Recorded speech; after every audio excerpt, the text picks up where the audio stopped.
de lancer votre marque de cosmétiques et vous êtes en phase de construction de votre projet, avant d'aller plus loin, regardez cette vidéo jusqu'à la fin parce que je vous partage, selon mon expérience, 7 erreurs à ne surtout pas commettre pour éviter de perdre votre temps et votre argent. Salut, c'est Josiane, je suis entrepreneur, j'ai créé Iwalewa, la marque de cosmétiques Made in Africa. Ici, je partage mon parcours afin de bâtir une communauté où nous pourrons évoluer tous ensemble en productivité, self-esteem et business. Avant de rentrer dans le vif du sujet, si vous voulez créer votre marque de cosmétiques mais ne savez pas par où commencer tellement il y a de choses à apprendre, j'ai créé une petite trame qui récapitule le processus de création d'une marque de cosmétiques par étape pour vous aider à structurer votre réflexion. Je vous invite à la télécharger gratuitement en barre de description. Cette erreur à ne pas commettre pour créer sa marque de cosmétiques, sans plus tarder, c'est parti pour la vidéo. Première erreur à ne pas commettre, ne pas se renseigner suffisamment sur la réglementation. Pour qu'un produit cosmétique soit autorisé à être commercialisé en Union européenne, il faut d'abord apporter les preuves que son utilisation sera sans danger pour les consommateurs. Ces preuves sont apportées par des tests en laboratoire qui sont validés par un toxicologue. Et ces tests que vous avez à réaliser vont être fortement liés à la nature du produit. Donc ce ne sera pas les mêmes pour tout le monde. Tout ça pour dire que si vous voulez commercialiser vos produits cosmétiques en Union européenne, en tout cas, il faut que vous vous renseigniez à fond et très en amont sur ce que la réglementation européenne exige de vous. Après, je comprends qu'il y ait beaucoup d'informations à ingurgiter. En plus, ces informations se présentent de façon éparse sur Internet. Moi, quand j'ai démarré, j'allais à chaque fois grappiller de petites informations ici et là sur 10 sites Internet différents. Sur les sites officiels comme l'ANSM, là, on peut trouver les informations en bloc. Mais le problème, c'est que ce n'est pas forcément dans un langage simple, facile à comprendre pour tous. Donc, quand on ne s'y connaît pas, on va inévitablement aller devoir chercher des compléments d'informations ailleurs. Moi, ce que je vous recommanderais pour éviter de perdre votre temps, c'est une fois que vous avez déjà une idée des produits que vous voulez créer, allez soumettre votre projet à plusieurs toxicologues et laboratoires de fabrication cosmétique. Comme ça, ils vous diront, vous, dans votre cas, pour votre projet, voici ce que vous devez faire. Au lieu de perdre votre temps à essayer de tout comprendre, laissez-vous guider par des professionnels. Ça ne vous engage absolument à rien. Ce n'est pas parce que vous êtes allé voir des toxicologues, des laboratoires, que vous êtes ensuite obligé de payer leurs services. Vous avez le droit d'étudier la faisabilité de votre projet avant de prendre des décisions. Avant d'aller voir ces interlocuteurs, vous devez avoir quand même une idée des produits que vous voulez créer, mais ce n'est pas non plus obligé que votre idée soit 200% exacte. Moi, quand je vois le brief que j'ai donné au premier laboratoire que j'ai contacté, ce n'est pas exactement pareil que les produits que j'ai fini par créer. Donc, allez voir des professionnels sans crainte. Mais attention, selon le degré d'avancement de la discussion, pensez à vous protéger. S'il y a des informations sensibles, des secrets de fabrication que vous êtes obligé de dévoiler, pensez à faire signer des contrats de confidentialité. Mais pour un premier entretien, les laboratoires vous posent en général des questions entre guillemets superficielles, juste pour comprendre vos besoins. Par exemple, quel type de produit vous voulez créer, quelle forme galénique. Est-ce que ce sera une émulsion, c'est-à-dire un produit qui contient à la fois de l'eau et de l'huile, comme une crème, un lait? Est-ce que ce sera une lotion, une mousse? Ils vont vous demander qui doit utiliser le produit. Est-ce que c'est tout le monde? Est-ce que c'est juste les femmes enceintes? Est-ce que ce sont les enfants? Où est-ce que le produit sera appliqué? Sur la barbe, sur les cheveux, sur la peau? Quels doivent être les effets? C'est quoi le but de l'application? Est-ce que c'est pour hydrater? Est-ce que vous voulez la certification bio? Est-ce que vous avez des demandes particulières? Le toxicologue va vous poser sensiblement les mêmes questions, mais attention, c'est là qu'il pourra avoir besoin d'informations comme les ingrédients majeurs de votre formule, pour vous dire quel test vous devez faire. Dans tous les cas, ils vous guideront et vous donneront les prochaines étapes à franchir. Et ça va aussi structurer votre démarche. Seconde étape à ne pas commettre, mal choisir ses prestataires ou se reposer sur un seul partenaire. Si vous avez bien remarqué en point 1, je vous ai dit contacter plusieurs laboratoires, contacter plusieurs toxicologues. Et ça vaut de manière générale pour tous vos partenaires. Pourquoi c'est si important? D'une, parce que vous allez pouvoir confronter les réponses et valider le vrai chemin à suivre. On sait jamais, les gens peuvent se tromper ou alors mal formuler leurs propos et vous comprenez autre chose. Ou alors un prestataire peut avoir un mode de fonctionnement qui n'est pas l'idéal pour vous, mais vous, comme vous n'avez parlé qu'à lui, vous vous dites bon, c'est comme ça que ça se passe, donc je dois m'y faire. Par exemple, je vous l'ai déjà dit plusieurs fois, certains cabinets de toxicologie, certains toxicologues affichent plein de tests à faire pour votre produit en vous disant qu'ils sont tous obligatoires. Alors que en fait non, certains sont facultatifs. Mais vous, comme vous êtes passé par lui, vous avez déjà payé toute une panoplie de tests alors que vous auriez pu faire des économies. Moi, c'est ce qui m'est arrivé et j'ai compris ce fonctionnement-là après seulement avoir parlé à d'autres toxicologues, mais des mois après. Si j'avais pris le temps de mieux analyser les démarches que me proposaient plusieurs toxicologues, je ne serais pas tombée dans ce piège. De deux, parce que ce n'est pas safe de se reposer sur un seul prestataire. S'il arrive quelque chose à celui-là, vous allez faire quoi? Si vous avez vu ma vidéo sur mon parcours, vous savez que moi, à un moment, je me suis reposée sur un seul laboratoire de fabrication cosmétique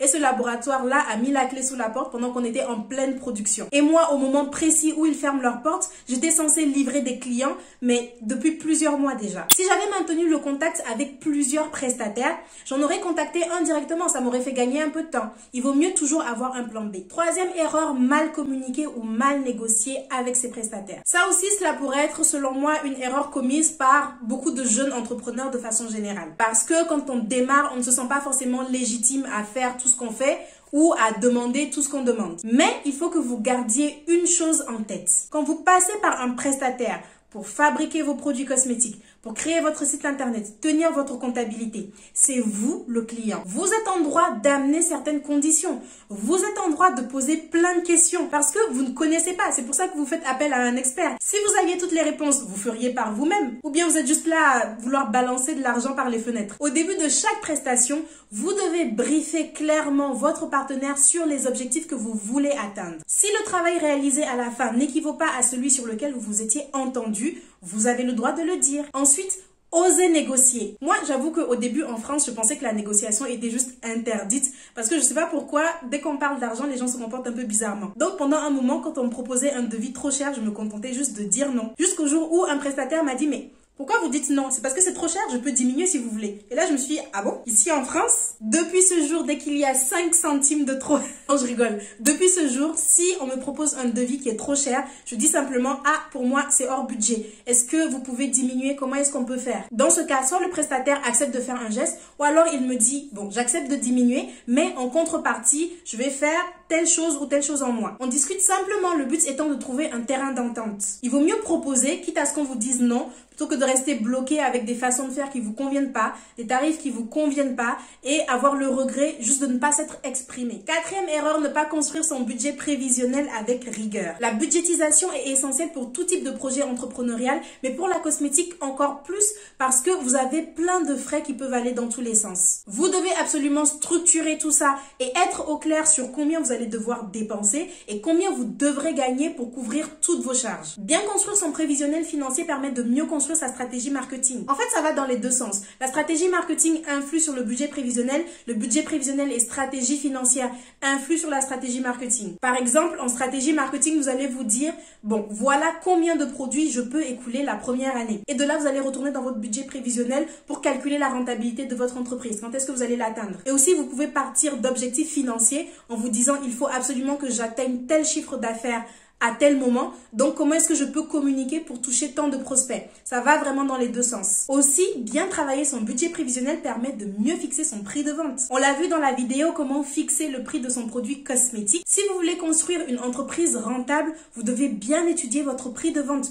Ne faites pas l'erreur de vous dire « je suis nouveau sur le marché, donc pour attirer des clients, je vais faire moins cher que tout le monde et ça à tout prix ». Est-ce que c'est vraiment une stratégie financière qui vous arrange sur le long terme et est-ce que c'est vraiment la bonne stratégie marketing pour vous? Donc, vous devez penser à tout ça aussi. Pour aller dans le sens de ces derniers propos, cinquième erreur à ne pas commettre, négliger sa stratégie marketing. Ça, c'est un point majeur. En général, les personnes qui ont décidé de lancer leur marque de cosmétiques sont des personnes qui ont rencontré un certain problème, qui l'ont résolu à leur façon et qui décident maintenant de partager leurs solutions au reste du monde. Donc, quand on arrive sur le marché, on suppose d'emblée que tout le monde a rencontré le même problème que nous, que tout le monde a envie de résoudre ce problème de la même façon que nous, qu'on va arriver sur le marché sans stratégie particulière et que les ventes vont se faire. Mais en fait, non. Vous allez arriver sur un marché qui est encombré, vous allez manquer de visibilité et les gens dont vous souhaitez résoudre le problème ne vous ont pas attendu pour trouver leur propre solution. Ressembler à sa cible n'équivaut pas à connaître ses besoins parfaitement. Ce n'est pas parce que je suis une femme noire qui vend des produits à d'autres femmes noires que je suis exemptée de faire une étude de marché, d'enquêter, d'interviewer mes cibles. Je crée un produit pour elles, pas pour moi, donc je dois les écouter. Je ne suis pas exemptée de construire une proposition de valeur solide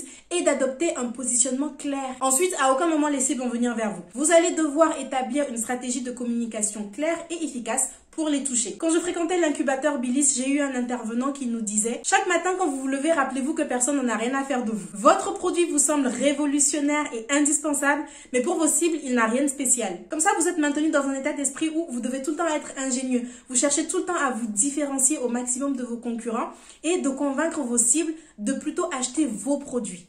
Sixième erreur à ne pas commettre, se compliquer la vie davantage. Créer une marque de cosmétiques en Europe avec toutes les étapes qu'il y a à franchir, toutes les barrières à l'entrée qu'il peut y avoir, c'est déjà un projet ambitieux. C'est déjà un projet complexe. Donc, au début, faites vraiment au plus simple. Et là, j'avoue, vous avez le droit de dire, mais Josiane, c'est la présidente des hypocrites. Parce que je vous dis, faites au plus simple. Et moi, je suis carrément allée fabriquer mes produits sur un autre continent avec des partenaires qui n'étaient pas forcément familiers avec la réglementation européenne. J'avais une tutrice en stage qui m'avait surnommée: Josiane, pourquoi faire simple quand on peut faire compliqué? J'ai le don de complexifier ma vie. Et vraiment, ce n'est pas une qualité, donc ne faites pas comme moi. Plus sérieusement, moi, j'avais vraiment cette envie de faire fabriquer mes produits sur le continent africain. Ce sont les valeurs qui m'animent. Donc, c'est vrai que j'ai un parcours atypique. Mais vous, si vous n'avez pas profondément ces valeurs, rien ne vous empêche de faire au plus simple. Choisissez un laboratoire en Europe qui va vous fabriquer vos produits de A à Z.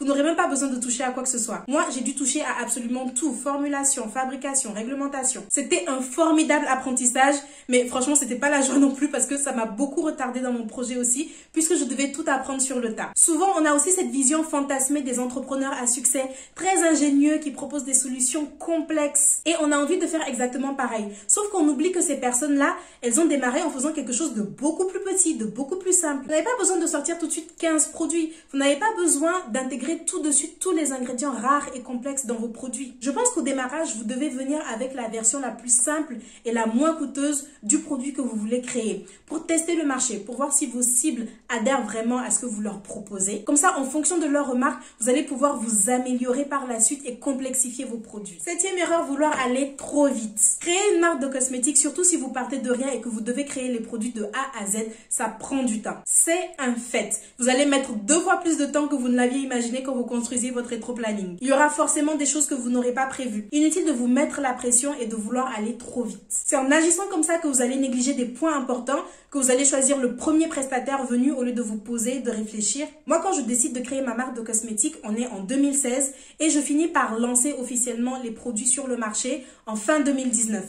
Donc, bon, si on enlève la période de réflexion, si on prend la période où je suis vraiment en train de réfléchir sur le projet, on peut dire que j'ai mis environ 2 ans, un peu plus de 2 ans pour construire mon projet. 2 ans, c'est énorme, mais c'est aussi le temps moyen de construction d'un projet entrepreneurial. En tout cas, si vous avez un produit physique à créer. Après, selon les spécificités du projet, selon l'envergure, on peut faire moins, mais on peut aussi faire plus. Quel que soit votre cas, prenez votre mal en patience, ne cherchez pas à contrôler ce qui n'est pas de votre ressort. Lâchez prise quand c'est nécessaire et vous allez voir que les choses vont se mettre en place petit à petit. C'est la fin de cette vidéo, je vous remercie d'avoir regardé, j'espère qu'elle vous sera utile. Rappelez-vous qu'en barre de description, vous pouvez télécharger gratuitement la trame qui vous permet de structurer votre réflexion si vous voulez créer votre marque de cosmétiques. Abonnez-vous pour ne pas manquer d'autres vidéos de ce type, je poste tous les mercredis et les dimanches.